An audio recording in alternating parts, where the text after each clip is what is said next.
ওকে।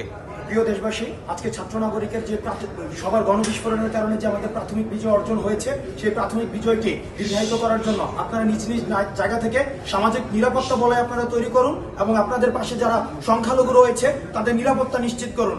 এবং এই বাংলাদেশটা আমাদের, এই বাংলাদেশ আমাদেরকেই গড়তে হবে। আপনারা নিশ্চিত করবেন আপনার পাশের যে ভাইটি রয়েছে, বোনটি রয়েছে, সংখ্যালঘু যে ভাই বোন রয়েছে, তাদের উপরে যেন কোনো নির্যাতন এবং নিপীড়নের শিকার না হয়। গণমাধ্যম, আমাদের সংগ্রামী প্রিয় দেশবাসী, আপনারা একটা জিনিস মনে রাখবেন যে যারা শত্রুরা তারা একদিনের এই নিমিষেই কোনোদিন শেষ হয়ে যায় না। তারা যখন দেখেছে যে তাদের প্রাথমিক পরাজয় হয়েছে, তখন তারা এখান থেকে চলে যাওয়ার সময় শেষ একটি বিষ দাঁত বসিয়ে দিয়ে যেতে চাইবে।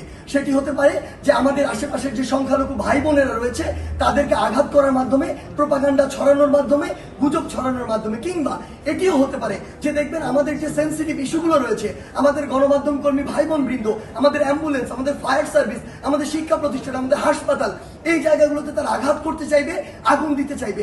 আমাদের সবার নিজের জায়গা থেকে সচেতন থাকতে হবে, প্রতিরোধ গড়ে তুলতে হবে, যেন আমাদের এই যে একটি বিশাল অর্জনের দ্বার প্রান্তে আমরা রয়েছি, সেই অর্জনটি যেন এরকম প্রোপাগান্ডা দিয়ে, উদ্দেশ্যমূলক এরকম দুর্বিষহ কিছু ঘটনা দিয়ে ভুলুণ্ঠিত করতে না পারে। এবং আপনারা আজকে রাজপথে থেকে যেভাবে সবকিছু প্রতিরোধ করেছেন, এই যে অপচেষ্টাগুলো আপনাদেরকে প্রতিরোধ করতে হবে, তাহলে আমাদের যে আসল উদ্দেশ্য সেদিকে আমরা এগিয়ে যেতে পারবো। বলছি থ্যাংক ইউ।